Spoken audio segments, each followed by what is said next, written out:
Hi guys, welcome back to the weird side of YouTube. I'm your host, author DC Knight, and today I am going to be reading from my new horror short story, The Apostate. It is actually a sequel to The Exorcist Acolyte, which I have already done a book reading for on here. I need better mustache balm to keep my curls up for some reason. Okay. But yeah, this is a sequel. It's funny because I wrote this before The Exorcist Acolyte and didn't even realize that it was a sequel until I've already published Exorcist Acolyte. But it's really cool. I forgot all about this. I wrote this when I was like 19 or 20. But I'm really excited to read the prologue for you guys today. Let's get weird.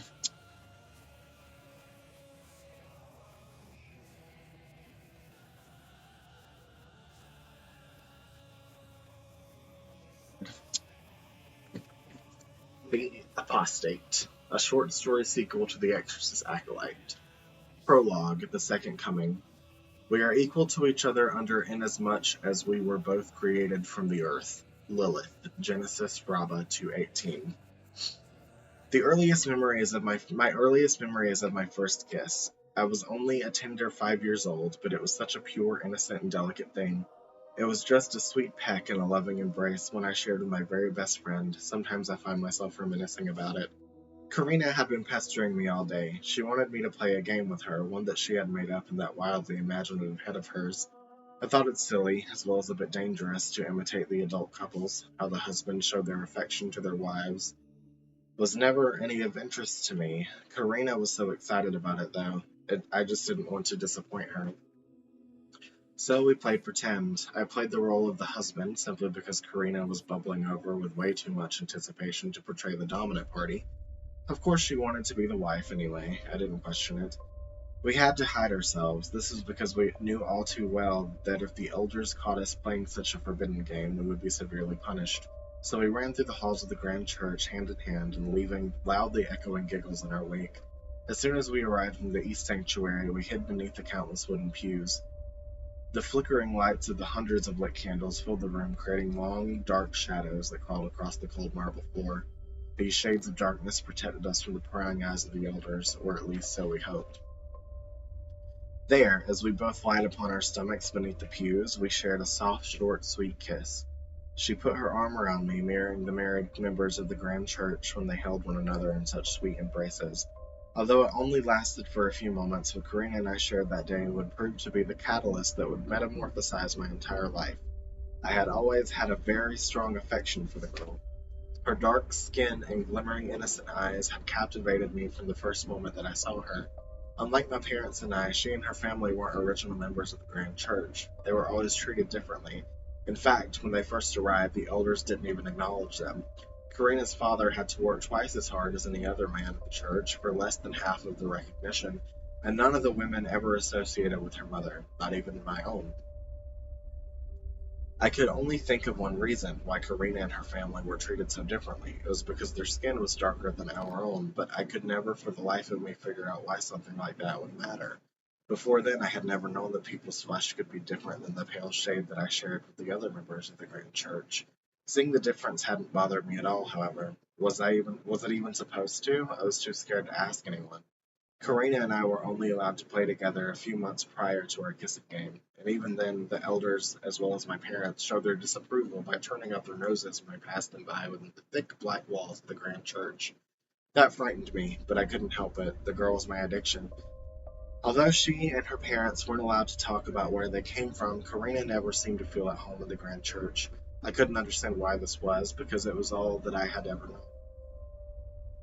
I was born within its walls. I was molded by the stern, rigid rules that the elders had laid down. In essence, I was the grand church. At least I was until I met Karina.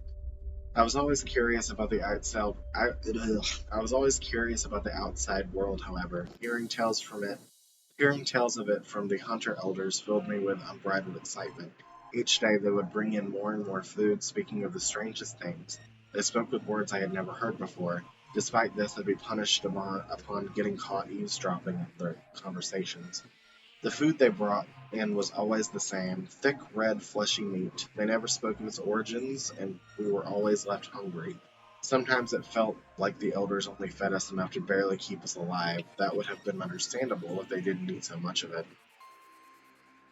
They would also bring in water from yet another unknown source. Most of the adults drank something called wine, however. I wasn't entirely certain what that was because the children weren't even allowed to touch it. When one or more of the elders' breath reeked of it, though, Karina and I knew to run away and hide. I won't go into much detail because thinking about it still makes me want to vomit, but long before I became a woman, I had learned to fear all men. There was more than one reason for that. Looking back, I find it funny in a morbid kind of way. What the elders did to us children was forever burned into our tender hearts and seared into our innocent minds by what felt like the very fires of hell, and yet it was not considered sinful. Of course, now I know that they wrote their own holy books so that they could indoctrinate the simple-minded to letting them spread whatever darkness they wished, but back then it was hard on me. There was always a dead silence that washed over the adults when Karina and I would walk into a room together. This was almost consistently followed by hushed whispers and sideways glances. On more than one occasion, I overheard them speaking of something called an apostate or heretic or generic enemy of the church. There were names associated with this phrase: Joshua and Levi. Apparently, they were what the elders called sodomites and possessed by the devil. They murdered members of their own congregation and burned down their church before disappearing into the sinful cities that surrounded it. They were the reason why our church started refusing to allow its members to leave. It was our sanctuary and our prison. The toxic fog outside would burn our skin and, according to the elders, would possess us with the devil's flames. Hiding our game from our parents and the elders, we began to play it every single day. It was a game that didn't pit us against each other like the ones the other children played. There was no winner, there was no competition. At least that was what I thought in the beginning. Despite what fleeting fun we managed to have in the safety of the shadows, the elders made sure that we remained crippled by their intimidation tactics. With their long black robes and hooded faces, they remained as mysterious as they were terrifying. Most of them only ever spoke to each other, but they would always silently stare at the children. I couldn't see their eyes, of course, but their hoods always overshadowed the uppermost parts of their ragged, wrinkled faces. It seemed they all had endless pits of darkness instead of eyes. This gave me nightmares. There was one particular law that I feared and dreaded. When the girls of the church were to start menstruating, which the church called mothering time, we would be assigned what was known as a trainer. These men were always decades older than the girls and held high statuses in the church. The trainers would teach the blossoming young girls to please their future husbands in every conceivable way, from washing their rancid feet to going down on them. Then, after about a year, the girls would be given, traded, or sold to men within the church. Looking back on it, we as women were essentially slaves. I used to be conflicted about that. Despite dreading my mothering time, I didn't think to question such rules at a young age. These hellish laws were what I knew as normal, and I didn't think I could ever change them or stop them from being enforced on me. It was how the Grand Church of Christ had always operated, and all women, not just me, had to endure it. At the same time, however, this was what we were told was how we would serve God, and we all wanted very much to serve the holy male deity who created us in his image. He created us to serve men. That was our purpose. I truly believed that I only existed to be a servant, a tool used to birth more children for the elders to prey upon. I had memorized the holy books by the time I was 10 years old. This isn't anything impressive. All of the children were forced to do this. In fact, some of them reached this goal at an earlier age than I was when I accomplished it. Karina had issues with them, however. I had to help her study every day for 2 years so that she could memorize each and every passage, and even then she was the last one in our age group to finish. It wasn't that she was slow at learning, she just hated reading the holy books, likened it to filling her heart with darkness, she did. For the life of me, I couldn't figure out what she meant. Despite reciting the passages from memory every single day as part of my assignments, I never actually listened to the words I was saying. Only now, looking back, do I realize what Karina meant.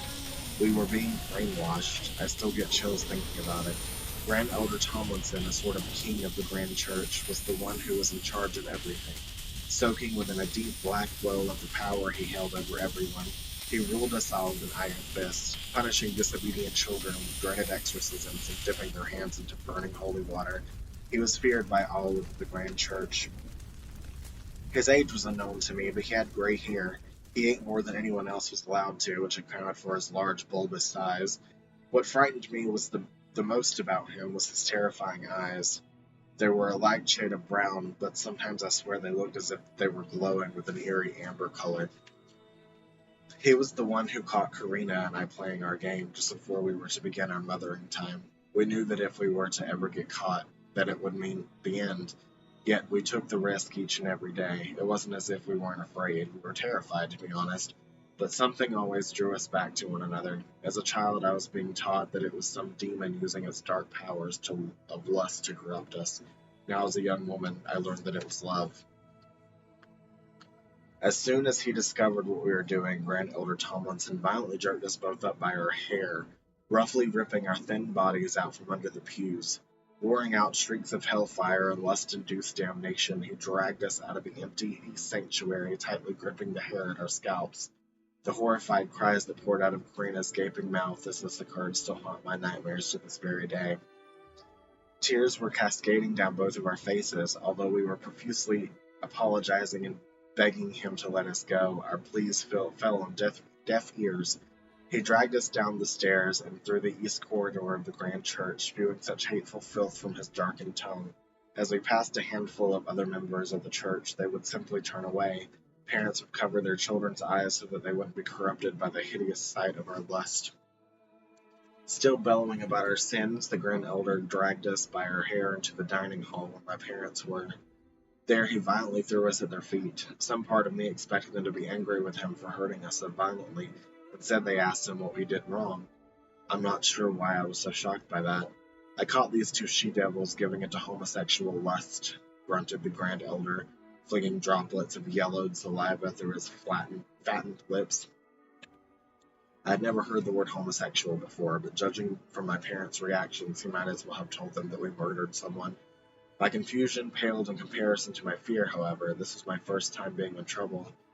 While my mother was shocked and dismayed, my father was filled with wrath by her side. He shot a fiery glare down toward Karina.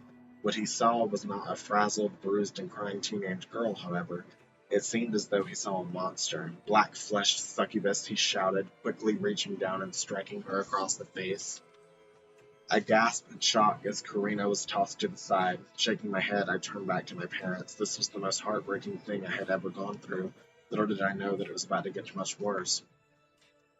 What punishment do you see fit, Grand Elder? My mother questioned, unfazed by my father's violence. This surprised me greatly, considering Tomlinson already ripped out most of our hair, dragged us through the church, and violently thrown us into the floor. On top of that, my father had just physically struck Karina. What further punishment could we have possibly deserved just for kissing one another? They have the devil in them, Grand Elder Tomlinson bellowed. We need to perform an immediate exorcism. His hoarse and rigid voice struck me still. A sickly dread filled me as I gazed into Karina's crying eyes. Still lying on the floor before my parents, we both knew exactly what we were in for. Although we had never seen an exorcism with our own eyes, we heard the screaming coming from the dark chapel on an almost daily basis. The victims were mostly children, as they were usually being punished for taking up for themselves. Sometimes, however, two children of the same gender were becoming too emotionally involved with one another, and the elders thought this dangerous. At this point, Karina and I were almost 14. We had been playing our secret game for years upon years, and it hadn't caused us to feel any lustful feelings. I didn't need to lust after her because she was my own. All we had was each other in that wretched, agonizing hell. We belonged to one another. What was about to occur, however, would change me forever. Karina would be ripped away from me, and I would be left alone to nurse the wounds. Perhaps worse than that was the exorcism itself. Either way, I would never be the same. We are quickly guided by a number of hooded elders through the empty halls of the church and to the dreaded dark chapel. It was the first time that we had ever seen the inside of that eerie room. It was slightly illuminated by torches that hung from the walls. A large statue stood at the back depicting a nude Jesus Christ dying on a jet black cross. The detail in his long, flowing blonde hair, flawless pale complexion, and weeping blue eyes was so realistic that it frightened me. Though I didn't know what they were at the time, countless torture devices were scattered all around the room. A stretching rack and an iron maiden both filled me with fear as my mind tried to comprehend exactly what they could have been used for. Perhaps the most terrifying device was a crucifix with sharp metal spikes on the bottom half of the cross. Its size was so that it could double as a sword. Hanging on a wall next to a stretching rack, it was as if it were some sort of decoration. When I saw Tomlinson reaching for it, my heart sank to my stomach, for I knew that I was about to experience more pain than I could have ever imagined. I began to shake out of fear. Karina and I were violently stripped from our white dresses by the faceless and motionless elders. We were then tightly strapped to two separate tables with leather restraints. It all happened so quickly. My memory of it is still a bit hazy, and I think I blacked out a few times during the whole experience due to how traumatic it was. The one thing I do remember, however, is the look on Grand Elder Tomlinson's hideous face. His smirk was proud and pleased as he aggressively stabbed that spiked crucifix up inside my soft, untouched womanhood. This filled me with so much intense, crippling pain that I was suddenly far too weak to scream or cry. I could barely even breathe. "This is where lust leads, Alexandria," he whispered into my ear, repeatedly ravening through my sensitive humanity. "It leads only to pain, to damnation, to the eternal, unyielding agony of hell." In that moment, I felt a dark hatred rise within me that I could not hide from. I didn't want to. It was the source of the strength that I needed to survive. Defiantly, I glared into Tomlinson's almost glowing amber eyes, unflinching as I felt every ounce of pain that he was so vigorously thrusting inside of me. I could feel that black crucifix severing my inner flesh. It was tearing my soul apart. It was shattering my spirit. It was forging me into a warrior. That sickening grin of his wasn't actually the last thing I saw before losing consciousness, however. It was a strange and beautiful woman. She had alabaster skin, vibrant red curls of hair, and shimmering pale green eyes. However, her inhuman qualities were blood-red and feathered angelic wings, and the talons of a bird instead of feet. She stood there completely nude, save for a crown of horns, watching this, tears streaming down her pretty face. In her hand she was holding a red apple, an incredibly rare delicacy, and on her shoulder a pale bluish owl with glowing red eyes was perched. I'm not sure whether it was from the pain, the blood loss, the shock and trauma, or a combination of it all, but I passed out shortly into the ritual. The only thing I could think of was Karina. I couldn't see her from the table I was strapped onto, but she remained my only focus. In a way, I owe her my life. If I hadn't had her to live for, I'm certain that that dark exorcism would have been the death of me, and yet, at the time, a small part of me wished that it would have been. That was the prologue of the sequel of Exorcist Acolyte called The Apostate. As we noticed, the main character is now female, lesbian. First main character of the first book is a gay man. And I wrote these to heal from religious trauma. They are dark, as you can tell. They are very gory and very horrific. But I love them, and I hope you do too. You can get print-on-demand copies of this book from Lulu.com, link in description. You can also order special editions like this one, and they come with themed jewelry, so that's fun. It will be signed as well. That's from prismaticdreams.com, my website. And I love you guys, and I will see you guys next time. Bye.